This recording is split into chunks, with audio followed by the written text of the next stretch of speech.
saying. What do So I do? you need to contact the offices, the diplomatic office in D.C. for Sierra Leone, so you can fight for your reparations. Look, I Because didn't the have Africans reference. reclaiming their shit. So if you one of them, then you need to be fighting for your reparations, like right along with them. Yeah, well, I didn't have a delegation at my family union from Sierra Leone. Over 30 people, okay, came to my I'm not family arguing with that. I'm not disputing that. I'm just telling you I'm just that saying. if you're trying to get reparations, you need to contact the consulate for Sierra Leone so that you can have a political body to represent you in your negotiations for your reparations. That's all I'm saying. Well, what about my grandmother, Olivia? That's a Cherokee. Because I understand Cherokees are getting reparations. Well, I have to ask you this question. Are you a matriarchal descendant or a patriarchal descendant? Meaning, do your ancestral I said my grandmother. Do your ancestral lineage pass down through your motherland or your fatherland? I said my grandmother.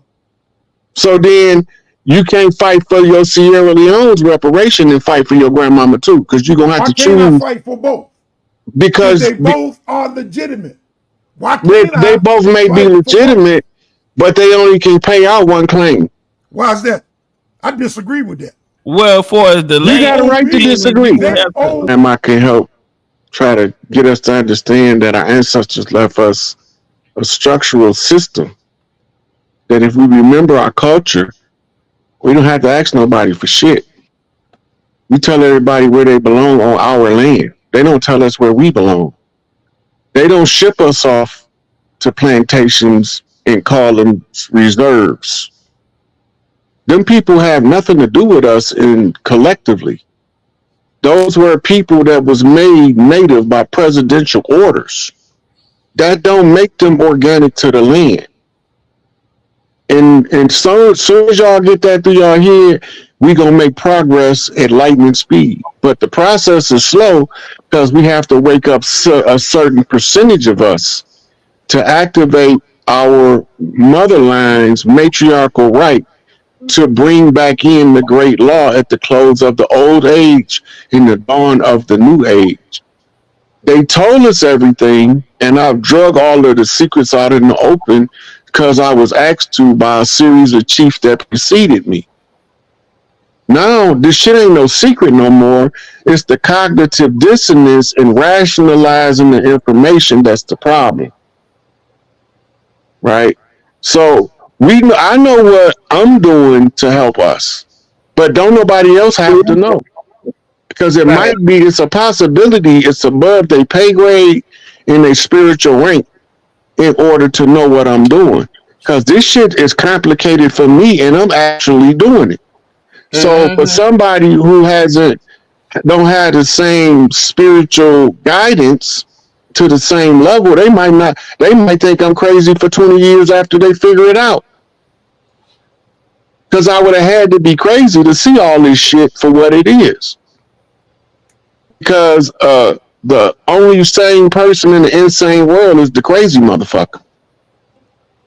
And all this shit is insanity to me. So, everybody got different perspectives of looking at stuff. I don't mind people disagreeing with me. We ain't supposed to all have the same opinion about everything all the time. Or else we'd just be some go along to get along, spineless ass people trying to figure out our way and getting our head busted every turn. So we got to be willing to accept the constructive criticism, and the ones who don't understand, they're going to lash out because they don't really get it. You understand epigenetics, then you understand why Elijah Muhammad called us Radiohead. We being projected into these bodies from somewhere else. Right. It's hard to tell where you being projected from while you in the body. But as soon as you get outside the body, you like, God damn, man, I messed up again on the video game. Yeah, I was almost to the champions. I was almost to the championship level. Just like that. Huh? I was finna save the princess from the dragon in Mario. Wow, like that, huh? Wow. Yeah, but now you got to remember, if you're an eternal being, Malachi said this in Man from Planet Risk. You have to do something to occupy yourself for eternity.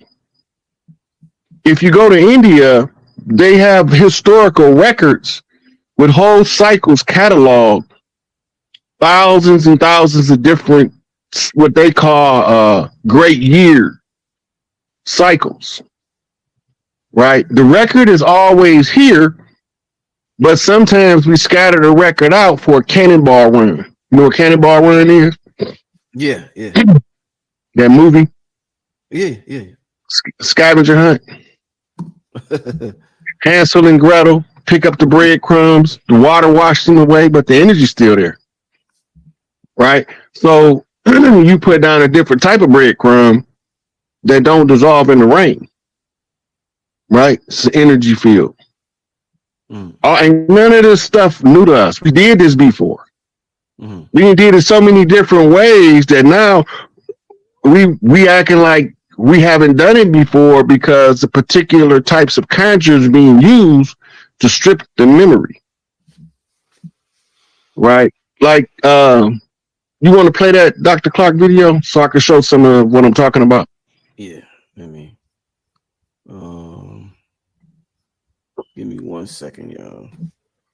So Dr. Clark was a good friend to what's my man from Africa? Yeah. So this is the war he's talking about. So he said there was a war on all of the indigenous cultures of the world. So this is why when you hear me say when they attacked us, they had to attack Africa. You can't let one brother stand and don't attack the other brother, or else you're going to have to worry about your backside. So the Berlin Conference created the name Africa when they divided up the continent for conquest. This is all strategic. And the instrumental agents behind it look like us, but they was in amnesia too. So even if we don't like them, they have to educate themselves out of the amnesia in order to know how to close the conjure. They couldn't win because they couldn't remember how to close the conjure. So it was inevitable that they would lose because they now have to call on the same person the tribe's got to call on. Who's them? Who are you to come and explain okay, so it's feathers versus fezzes. The Moors who went into amnesia, all of their fezzes is in the George Washington Memorial. It's a fez, it's a little section of fezzes, right? And then all of the chiefs, the feather wearing chiefs of the land. We didn't walk around wearing feathers every day. That's ceremonial garb for ceremonial purposes, right? So they want to conceal the fact that the chiefs was already here fighting this war in the blind, just like they was. So now they have to put the information out in the public and reach out for the same person the chiefs got to reach for. That's what was going on. It's a conjure war. It's a war of education. It's a war of erudition. Study yourself to show thyself approved. This is what it's all about. The making of a man, the great arcana, the great work, the building of Solomon, the soul of man in order to inhabit the temple. This is what it's all about. And so all of the secret societies involved. Who put the fezzes under the conjure now? They did. They put themselves under the conjure. Yeah, we had both sides got to have amnesia. Okay. But in our amnesia, we got to outstudy each other to win. If you get caught in the dogma, you can't win the war. Right. If you follow your moral compass, follow what's true to your heart, you can't lose the war. Right? So wake up one. Right? So I'm the one that they woke up to wake the rest of us up. This is the wake up call.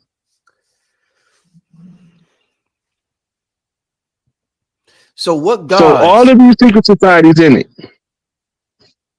What was the question, Rich? In terms of the fifth dimension, this chess game that's being played in the fifth dimension, Mm-hmm. what gods are working in the favor of the feathers, and what gods are working in the favor of the feathers? Okay, while we was in amnesia, none of them. None of them. No, we was left to our own devices to show ourselves worthy to let them relax. We had to prove it. You say you can go in there while everybody got amnesia, remember who you is, and then tell the rest of them who they is. Mm-hmm. Right? We know who came over here. It's not a secret. Ain't none of it secret. That's the whole secret. It's in the public, but it's in your face behind your back.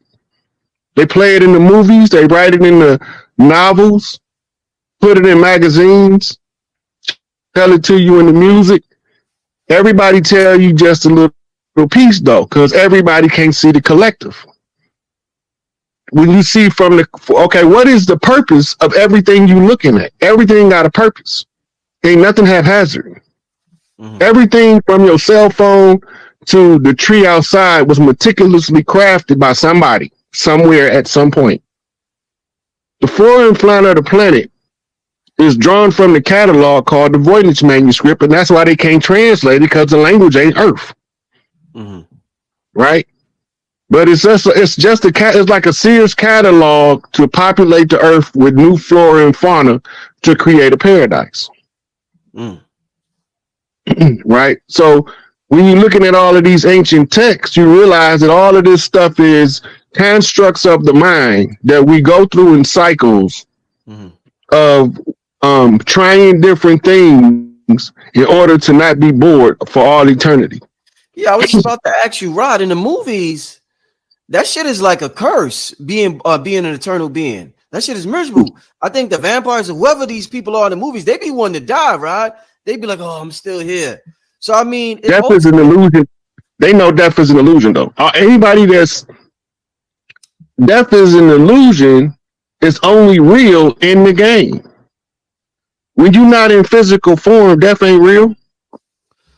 No, I get that. But do you think that living for eternity is probably one of the things that Source or Big Mama or whoever this entity is one of the things that makes it most saddest? The fact that it lives for eternity? Like, that's forever. What the fuck are you going to do forever? Yeah. So what you're going to do forever is come up with new cycles, with new ideas, and then strip them all back down and start all over. It's just like a kid with a block of Lego set. He'll take his Legos and he's going to build something, show it off for a little while, then he's going to tear it down and he's going to build something else. That's what we're doing. Mm-hmm. Tear it down and rebuild it. Tear it down and rebuild it. All of these fear-mongering tactics they're using is funny to me because it's like a parody. Mm-hmm. It's like a tragic drama comedy. Mm-hmm. Right? And they're doing it to slow down the perception of the ones in the game to make time drag out. Mm. Right? Time is only defined by event to event in the mind. Mm-hmm. That's why we need clocks. Mm-hmm. You try to put everything on a schedule. That's military regimentation.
This is all done in the lodges. It's all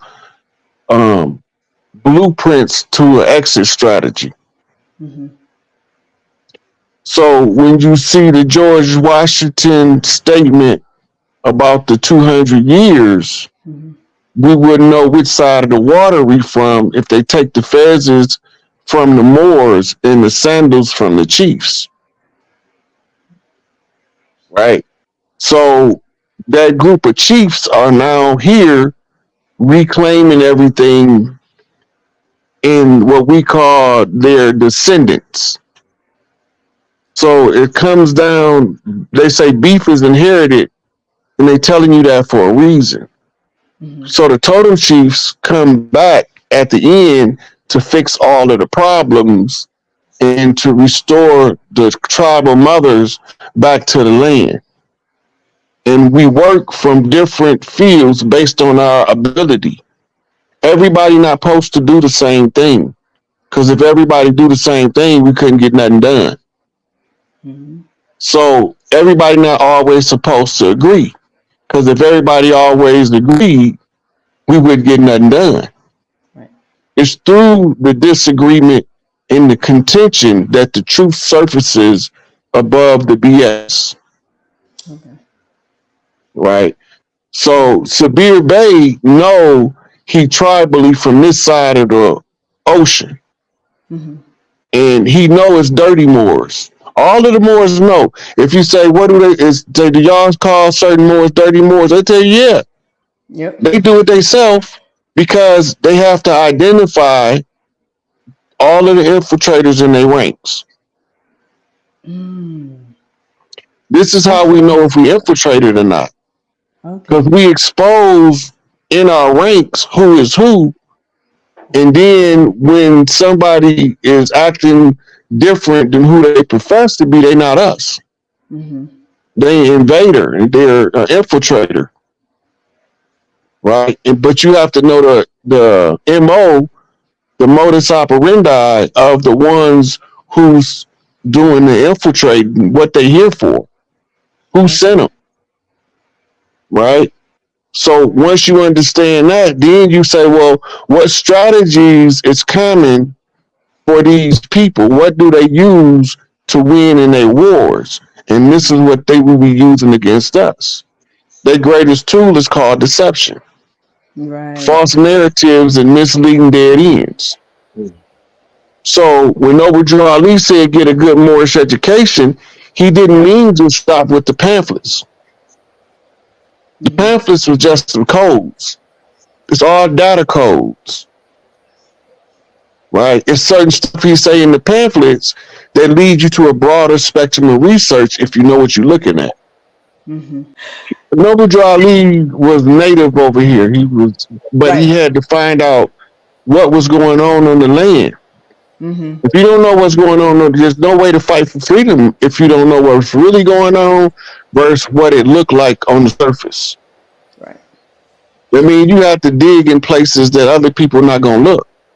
Right. He found himself, after years of traveling the sea trying to find stuff out, settling in New Jersey.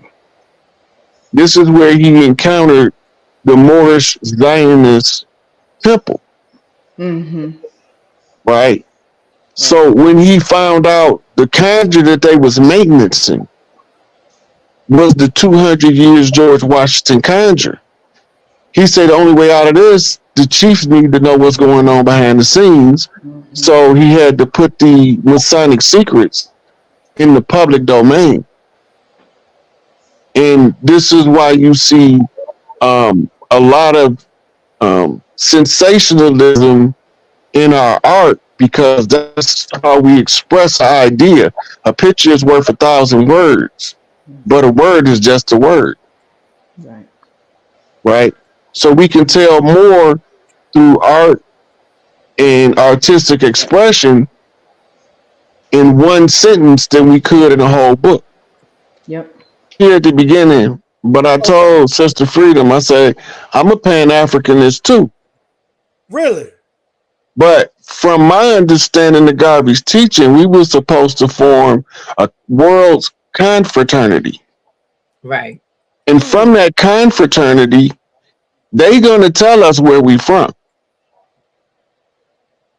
And in that confraternity is where we come together to fight the common enemy and the purveyors of this doctrine called white supremacy. I used to get told a lot, ain't nobody right no white supremacy. Yes, they did. It's a Morals and Dogma by Albert Pike. Okay. This is the operating manual of white supremacy. Okay. The control manual that tell them what they enforcing is called the Protocols of Zion. I didn't write it. It's on paper. And if you analyze it with the reality you live in, you'll see it all playing out in front of you. They told us what they was doing. Then they did it. And then they challenged us at the end to come in and undo what they did. And that's what we're doing right now. Okay, so we live in what's called a free will universe. Okay.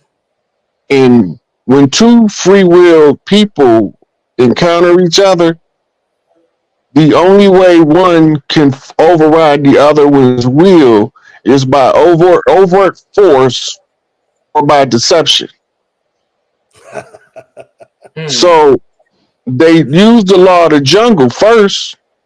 Yes. That's the warfare. But they still have to tell us what they're doing, but they can deny it. Right.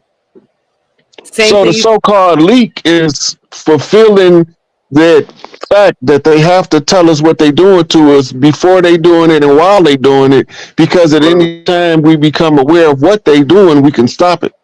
We don't have to consent any longer. We can disagree. We can separate.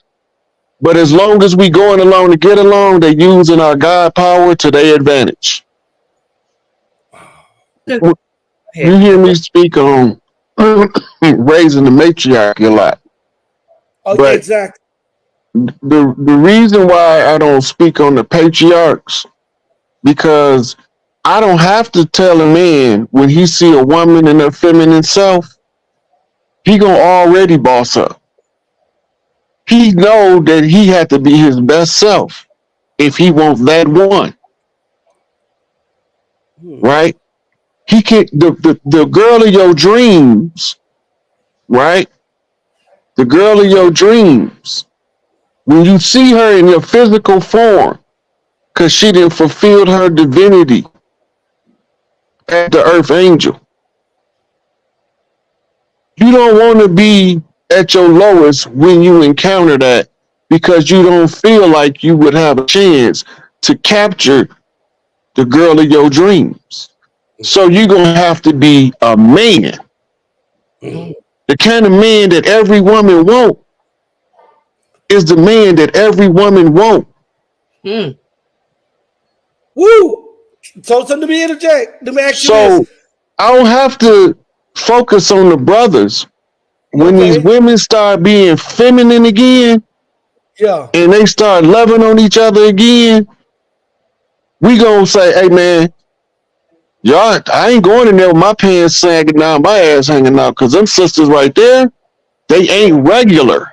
But one of the things that we gotta understand about the matriarchy is the best man for the job is the man the matriarch pick every time. The best man for the job. She not gonna pick the second best, because why would she do that? There's no woman out there, you ask, hey, I'm the third best person for this position. You think I could get the job?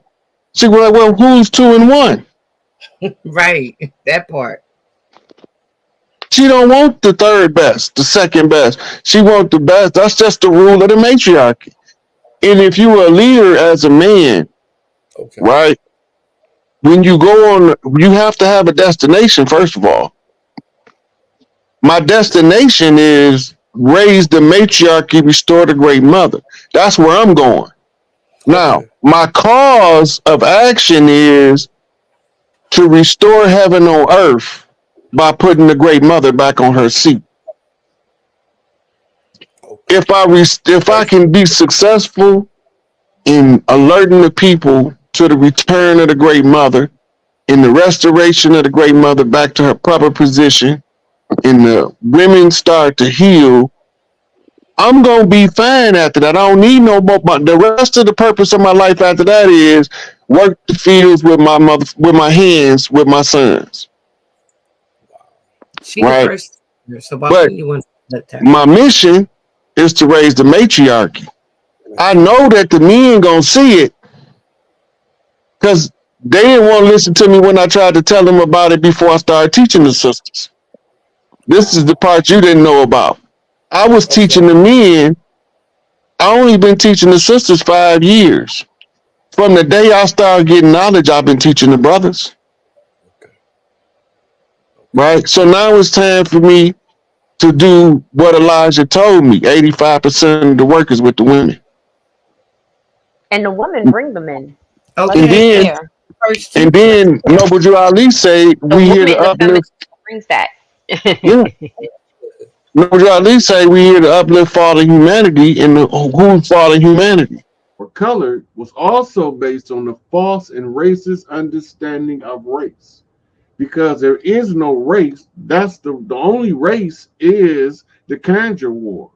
The race to the realization of who you are, where you from, and if in fact you was already here. It said the reclassification of Native Americans as Negro and colored was also based on a false and racist understanding of race. Native Americans are not Negroes or colored people. They are distinct people with their own unique history and culture and identity. Ain't that something? You mean to tell me that we was part of that 90+% of free black folks, and we had nothing to do with the motherfuckers in slavery? Okay. The reclassification of Native American and Negro or colored is a reminder of the long history of racism and discrimination faced by Native Americans in the United States.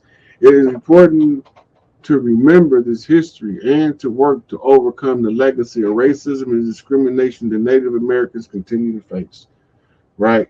But ain't nobody been more discriminated against than us.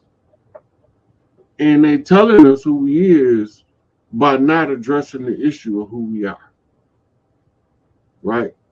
Here are some references that you can check out. The Racialization of Native Americans in the United States by Gene M. O'Brien. That's a 2010 book. American Indian Identity and the Census, the Case of the Blackfoot Confederacy. That's by Russell Thornton, the 1987 book. The Reclassification of American Indians and Alaska Natives in the 1910 Census by Theda Purdue. Right? So remember, everything they doing is a systematic and organized effort to oppress us as a people, right? So when they reclassifying us, we had to remember that they don't even have the right to classify us to begin with. The classification in and of itself is exonymic, meaning that somebody outside of who we are is the ones who telling us who we supposed to be. You not me. So how the hell you gonna tell me who I'm supposed to be? You ain't me. So I'm supposed to accept an outsider's descriptive analysis of who I am, my position on the land, and my function to my community and to my family. Now, if I'm sovereign, those are things that I'm supposed to choose according to the needs of my family and my community and exercise that to its greatest capacity. Right? So if I want to use my intelligence, my savant-like memory to the greatest advantages of my people, I will solve the problems of my people that's most detrimental to us as a people. Does that make sense? So when we don't remember our culture, one chief can't tell another chief what to do. That's the culture. All we can do is offer wise counsel and sound advice, and if they pay attention, but most of us are hard-headed, stubborn, and don't want to hear shit a motherfucker got to say.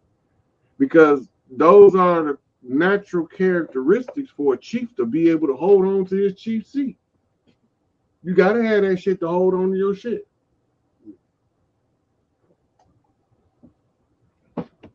Now, the good part is this, right? I can come to you and I can offer you a solution. Now, I'm 100% no gonna work because they ain't never failed before. It got a 100% success rate every time. Now, I can show it to you and show you the success rate and show you how to use it.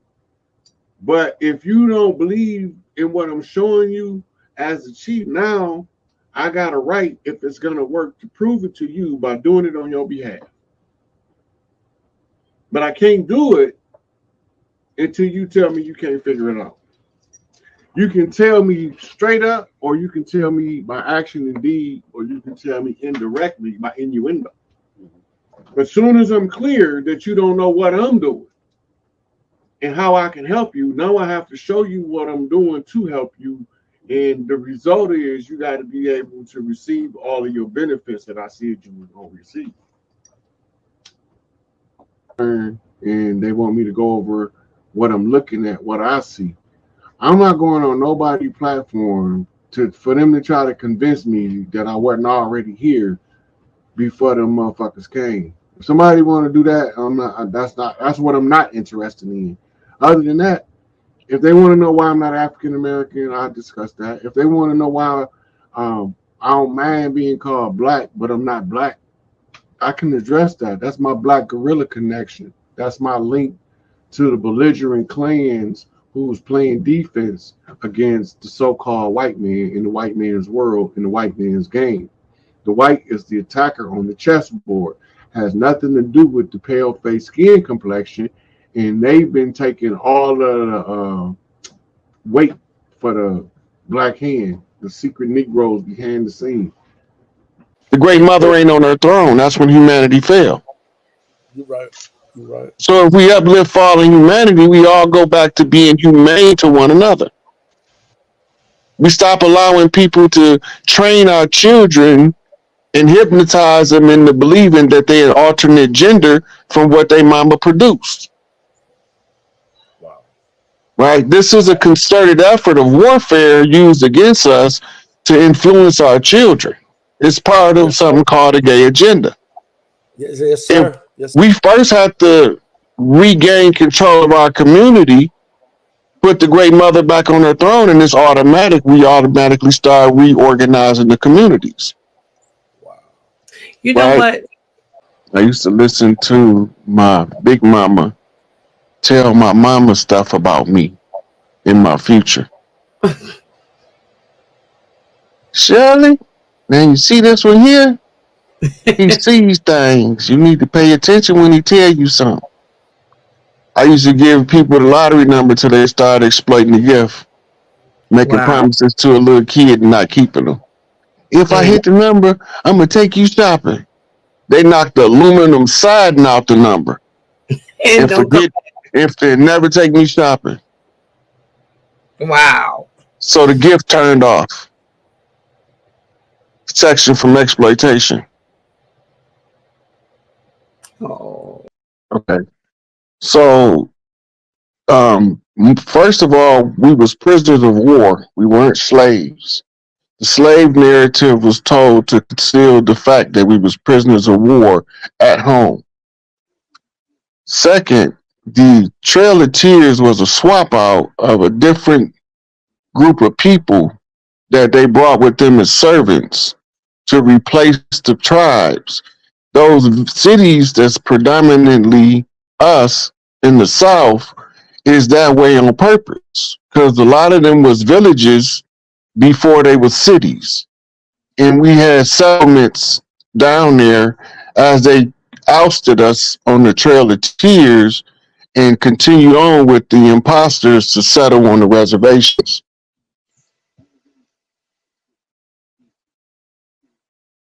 And they used the paper genocide to reclassify us in a legal system. But we really, our real legal determination is belligerent tribes, because we was the tribes that refused to sign treaties with them. Some of my ancestors was part of the tribes that did, but part of my ancestry come from what they call the outlaw tribes.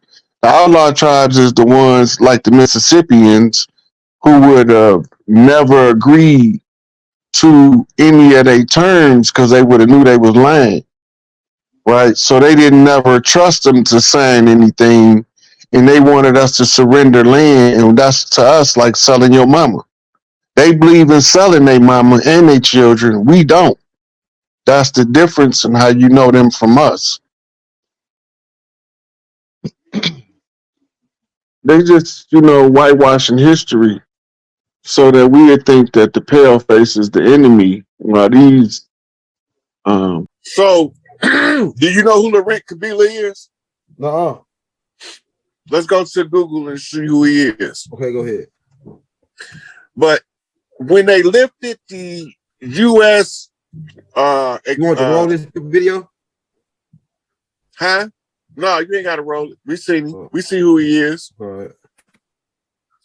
They can look him up and see how he was put into power, so they can understand how the United States corporation was put in power over us. Who we looking for now? Laurent, Laurent. Last name Kabila, Kabillah. He was a head of state in Africa. Assassinated.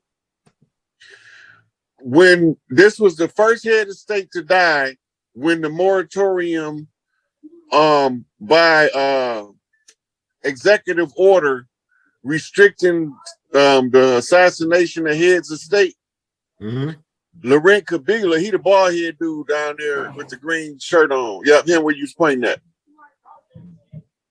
That's him. Now, the reason why he was a problem because he put the stranglehold on the De Beers Corporation's holdings over there in Africa. When he did that, he was a marked man. Yeah. And they used the Manchurian candidate that they had as a sleeper assassin to kill him. I think it was his nephew.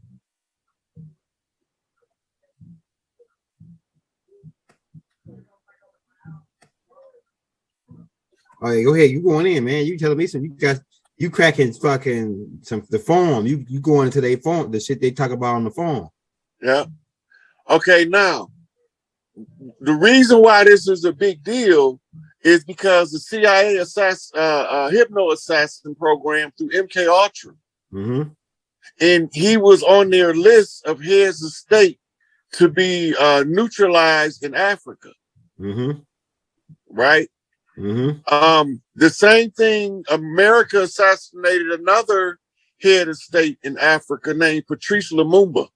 You want to pull him up so the people can see him? Yeah, it's ready right here. It's a Freemason. What his name is? Patrice Lumumba. Patrice. Last name Lumumba. You guys right here. Yep, the guy with the glasses on. That's him. Straight pimp shit. You see that leopard print hat, right? Yeah. He's tribal priest. Okay. This is Africa's Malcolm X right here. Go ahead. This is one badass motherfucker. But let me tell you what they do to this brother. Yeah. Right? They take Patrice Lumumba out in the woods, assassinating and bury him, right? You see the picture that he's pointing at the screen? Yeah, right here. Yeah. They went and dug him up. And the French general that dug him up, he said he was terrified because he raised his finger like that as if he was giving his troops one last command. Damn. Now, when I was growing up, what made him so memorable to me is he looked exactly like my Uncle Jake. And my Uncle Jake wasn't for no games. He'd beat a motherfucker ass. You look like a dude. All right, now, when they killed him, they also had America wasn't behind the murder of Stephen Biko. Pull him up so they can see. Mhm. These people we need to know about when they talking about Pan-African studies. This is the kind of stuff they talking about because it all ties back. They killed him. This was South Africa's Malcolm X. Bad man right here. Went for no games. He the one that told Mandela he better strap up. And after they killed him, that's when they captured Mandela. And because Mandela was on his way to Kenya to meet with somebody called the Kikuyu tribe. Mm-hmm. Now, the Kikuyu tribe is known for their Mau Mau. Pull Mau Mau up next. M-A-U, M-A-U, 2 words. Put Kenya behind.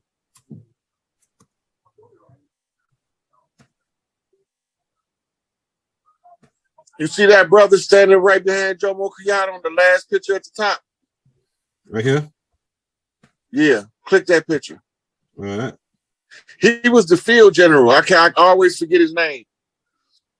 This is the guy that Jomo Kenyatta sold out when he gave his position away to the invaders. Mm-hmm. You see, with his dreadlocks? Yeah, dude with the Willow's Peak. Mm-hmm. He was the leader of the Mau Mau rebellion against the just like them invasion of Dirty Africa. Moors. Nah, he wasn't no Dirty Moor. The Dirty Moor is the nigga standing on there with the kufi on. Oh, this nigga right here. That nigga. That's Jomo Kenyatta. He became the head of Kenya. Okay. He sold out the resistance. The guy standing next to him put Jomo Kenyatta in power, and he was the leader of the resistance. Mm-hmm. So when Jomo Kenyatta got in power, he made deals with the Europeans to end the conflict. And part of the deal was that he would give them the position of the stronghold of the Mau Mau. Oh, hell no. We ain't going out like that. Now, scroll down a little bit. It's a book on the Mau Mau, so they can see what book to read about the Mau Mau rebellion. You see it? Mm-hmm. It's another one that was next to it, too. Okay, so now the Mau Mau, right? That was in Kenya. Mm-hmm. Right? Keep that in mind. Kenya is the land of Anpu. Okay, go ahead. You know who Anpu is, right? No, I don't. It's like I heard the name, but I can't put it to nobody right now. You heard it. That's Anubis. Oh, okay. I know who. If you said Anubis, I would have said, okay, I know who it is. Right. But it's really called the land of the jackal. Okay. They were just explaining it just a minute ago in that video. Right. And then we was talking about the jackal in Rosemary's Baby. The jackal was the baby's father. Mm-hmm. And then we was talking about in the Omen how the jackal was the baby's father. Mm-hmm. But he was buried over in Israel. Mm-hmm. Right? Mm-hmm. And the Omen is the story about the Antichrist. Yeah, that's right. Right? So while you getting your Pan-African studies, these is the people that tell you that the enemies look like us, but they not us. Mm-hmm. Frantz Fanon. Can you type that in? Yeah. Franz Fanon.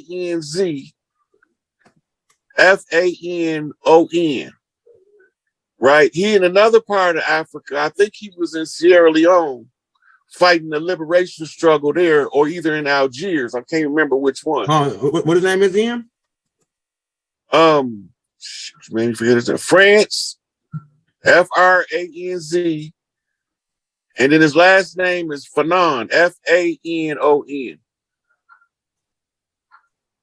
Okay, that was the right guy. A white No, one? that's not. No. Put in blackface white mask. Just take that out and put in blackface white mask.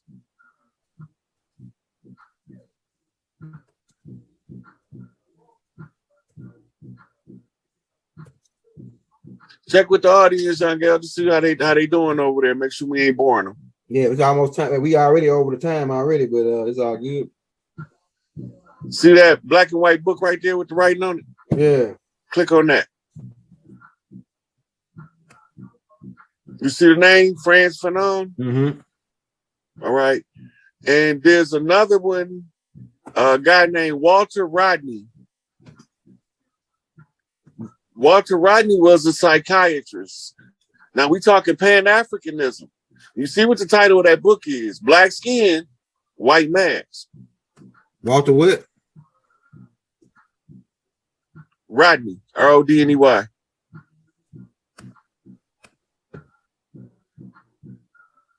He from Africa? Yep. He looked like the other dude just showed us. Different guy.